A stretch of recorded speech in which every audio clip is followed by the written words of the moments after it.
Hello dear students, today we are going to perform experiment number 5 from basic physics.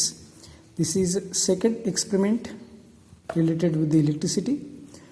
Today we are going to calculate the specific resistance.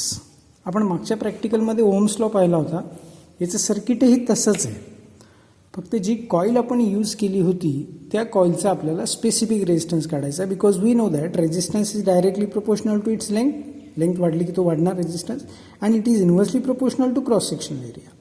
So by combining these two relations, here we get R is directly proportional to L upon A, and then this proportionality constant is introduced. This is called a specific resistance किंवा त्याला resistivity of a material पण म्हणतात. आता बघा, resistance प्रत्येक मटेरियलसाठी हा तुमचा चेंज होईल, किंवा समजा आपण दोन वेगळे मटेरियल घेतले पण लेंथ आणि क्रॉस सेक्शन एरिया जर ॲडजस्ट केला तर तो सारखा येऊ शकतो. पण स्पेसिफिक रेजिस्टन्स हा प्रत्येक मटेरियलची एक व्हॅल्यू इंडिकेट करतो रेजिस्टिव्हिटीची, जी फिक्स असेल. फॉर एक्झाम्पल कॉपरला ती एक व्हॅल्यू असेल, सिल्वरसाठी वेगळी असेल, ॲल्युमिनियमला वेगळी असेल. भले तुम्ही कॉपरच्या किंवा ॲल्युमिनियमच्या वेगवेगळ्या रॉड घेतलेत समजा वेगवेगळ्या लेंथचे, तर त्याच कॉपर रॉडचे किंवा त्या ॲल्युमिनियम रॉडचे तुम्हाला वेगवेगळे रेजिस्टन्सेस मिळतील, पण स्पेसिफिक रेजिस्टन्स सगळ्यांसाठी एक असेल. So this is the characteristics of that material. तो आपल्याला काढायचा आहे. त्यासाठी आपल्याला लागणारे इक्विपमेंट जे आहेत ते आधी मी तुम्हाला सांगतो. नाव same equipments or the instruments are required there. Power supply आहे, त्याचा पॉझिटिव्ह निगेटिव्ह जसं मी तुम्हाला सांगितलं, रेड पॉझिटिव्ह ब्लॅक निगेटिव्ह, त्याचे कॉर्ड त्या कनेक्ट केलेले आहेत. This is the ammeter which is use to measure the current. याच्यात पुन्हा तुम्हाला रेंज, डिस्काउंट हे बघावं लागेल. This is voltmeter. हा पोटेन्शियल डिफरन्स किंवा कॉमनली व्होल्टेज म्हणतो आपण त्याला, ते मेजर करून देईल. हा 0 to 5 व्होल्टपर्यंत मेजर करून देईल. डिस्काउंट याचा 0.1 आहे. याचा डिस्काउंट आपण पाहिला होता तसं 0.05 ampere. This is the key which will use as a switch. Then some connecting wires will be required there. या कनेक्टिंग वायर्स आपल्याला लागणार आहेत. आणि ही कॉईल रेजिस्टन्स याचा काढणार आपण, आणि त्या रेजिस्टन्सवरनं मग आपण याचा स्पेसिफिक रेजिस्टन्स काढणार. कारण की रेजिस्टन्सचा फॉर्म्युला आत्ता आपण बघितला, R equals to rho L upon A. So rho equals to R into A upon L. आपल्याला रो काढायचा आहे ना, म्हणजे हा ए इकडे जाईल. So R into A that is cross sectional area. तो क्रॉस सेक्शनल एरिया काढण्यासाठी आपल्याला याचा डायमीटर माहिती असणं गरजेचं आहे. आणि आपण मायक्रोमीटर स्क्रूगेजचं प्रॅक्टिकल केलेलं आहे, त्याच्यामध्ये आपण असल्या वायरचा डायमीटर काढू शकतो. Because it is a wire, so its cross sectional will be the circle of area pi r square. मग डायमीटरवरनं रेडियस काढणार. आणि अशा वेगवेगळ्या कॉईल्स आपण घेणार वेगवेगळ्या लेंथच्या, ज्यांचा डायमीटर सारखा असेल, पण मग त्याच्यामध्ये म्हणजे फॉर एक्झाम्पल ही एक दुसरी कॉईल आहे समजा. आता डायमीटर सेम आहे पण लेंथ याची 40 सेंटीमीटर आहे, याची 50 सेंटीमीटर आहे. अशी वेगवेगळ्या लेंथ आपण सिलेक्ट करणार. म्हणजे याच्यामध्ये बघा, या लेंथ आपल्याला दिलेलं आहे 20, 30, 40, 50. हे बघा, या लेंथ 20, 30, 40, 50 या वेगवेगळ्या लेंथ्स आपल्याला दिलेल्या आहेत. आणि एक एक रीडिंग आपण घेणार फक्त. त्याच्या आधी आपल्याला रेडियस काढण्यासाठी आपलं नॉर्मल जसं सेकंड प्रॅक्टिकल बघा तुम्हाला आठवत असेल, मायक्रोमीटर स्क्रू गेजची रीडिंग आपण घ्यायचो ना, सर्क्युलर स्केल वगैरे, त्याच्यावरनं आपल्याला याचा डायमीटर काढता येईल. And then we can calculate the cross sectional area. पुन्हा याचे कनेक्शन जे आहेत, आपलं फर्स्ट प्रॅक्टिकल जे आहेत ओहम्स लॉचे जसे कनेक्शन्स आहेत ना, सेम तसेच कनेक्शन्स याचे आहेत. हे बघा, व्होल्टमीटर पॅरललमध्ये जोडणार, ॲमीटर सिरीजमध्ये कनेक्ट करणार. हा एक स्विच, आणि इथे आपल्याला करंटची व्हॅल्यू काही चेंज करायची नाही म्हणून रिओस्टॅट नाही आहे. पोटेन्शियल पण तो तुम्ही एक फिक्स व्हॅल्यू ठेवणार.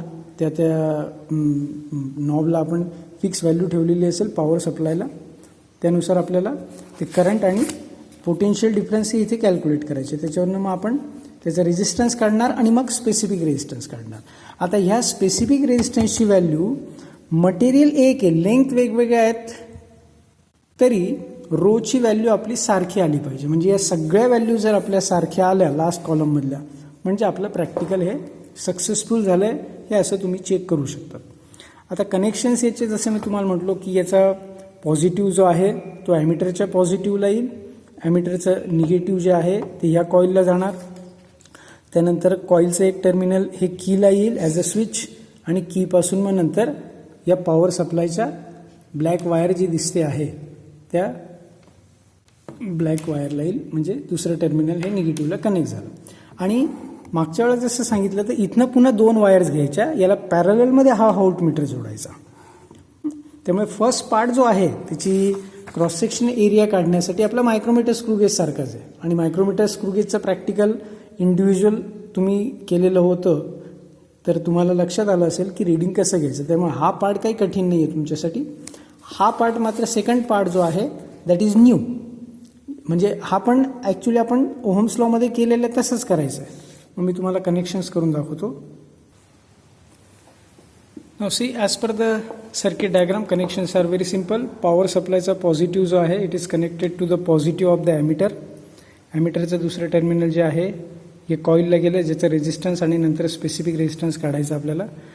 Another terminal of this coil is connected to the key which will use as a switch which is close, म्हणजे सर्किट ऑन आहे. आणि हे निगेटिव्ह टर्मिनल जे हे पॉवर सप्लायचं त्या कीला कनेक्ट केलं. आणि याला पॅरललमध्ये बघा त्या कॉईलपासून पुन्हा 2 वायर काढून हा आपण इथे व्होल्टमीटर कनेक्ट केलेला आहे which will measure the potential difference. मग आता ह्या कॉईलसाठी आपण हा करंटचं रिडिंग रेकॉर्ड करणार, ही करंटची व्हॅल्यू, त्याच्यावरून आपण पोटेन्शियल डिफरन्स इथे रेकॉर्ड करणार जो तुम्हाला इथे बघा पॉईंट ची व्हॅल्यू आपण इझिली मेजर करू शकतो 0.3 व्होल्ट. आणि करंट जो आहे तो 0.15. आणि याच्या 3 डिव्हिजन्स आहेत. आणि शक्यतो रिडिंग हे समोरून बघा म्हणजे एरर होणार नाही, ज्याला आपण पर्सनल एरर म्हणतो. म्हणजे ही सिस्टमॅटिक एरर, आपली सिस्टीम चुकीची नको. एररमध्ये आपण पाहिलं होतं पहिलं प्रॅक्टिकलला. तर आता हे एक रिडिंग झालं ह्या कॉईलसाठी ज्याची लेंथ आहे 50 सेंटीमीटर. मग आपण अशीच ही कॉईल काढणार, याच्या जागी अशी दुसरी कॉईल लागणार. अशा आपल्याला या वेगवेगळ्या लेंथच्या म्हणजे 20-30 सेंटीमीटरच्या अशा 8 कॉईल्स घ्यायच्या आहेत. त्या 8 कॉईलसाठी आपण एक म्हणजे करंट मेजर करणार, त्या करस्पॉन्डिंग करंटला पोटेन्शियल डिफरन्स मेजर करणार, त्याच्यावरनं रेजिस्टन्स मिळेल. मग वायर चेंज केली की पुन्हा करंट पोटेन्शियल डिफरन्स मेजर करणार, म्हणजे त्याचा resistance will have different values. रेजिस्टन्सच्या व्हॅल्यू वेगळ्या येतील पण रो जो आहे तो मात्र आपला सेम असेल. रेजिस्टन्स का चेंज होईल? Because we know that resistance is directly proportional to length. मग आपण लेंथ बदलतोय म्हणून रेजिस्टन्स बदलेल. क्रॉस सेक्शन एरिया थोडी चेंज करतोय आपण, त्यामुळे एरिया चेंज होणार पण लेंथ बदलल्यामुळे आरची व्हॅल्यू चेंज होईल. पण रो जो आहे आर आणि लेंथ दोन्ही चेंज झाल्यामुळे रोची जी व्हॅल्यू असेल आपली ती कॉन्स्टंट असेल. म्हणजे आता बघा हा फॉर्म्युला आहे रोचा RA/L. रेजिस्टन्सही चेंज होईल लेंथ चेंज झाल्यामुळे. So the ratio will remains constant. A already constant आहे. So that specific resistance constant आला म्हणजे प्रॅक्टिकल आपलं व्हेरीफाय झालं. आणि त्याच्यानंतर मग आपण ग्राफ काढणार रेजिस्टन्स आणि लेंथचा. एक स्ट्रेट लाईन ग्राफ मिळेल, त्याच्या स्लोपला क्रॉस सेक्शन एरिया मल्टिप्लाय केलं की आपल्याला रो मिळेल. थँक्यू.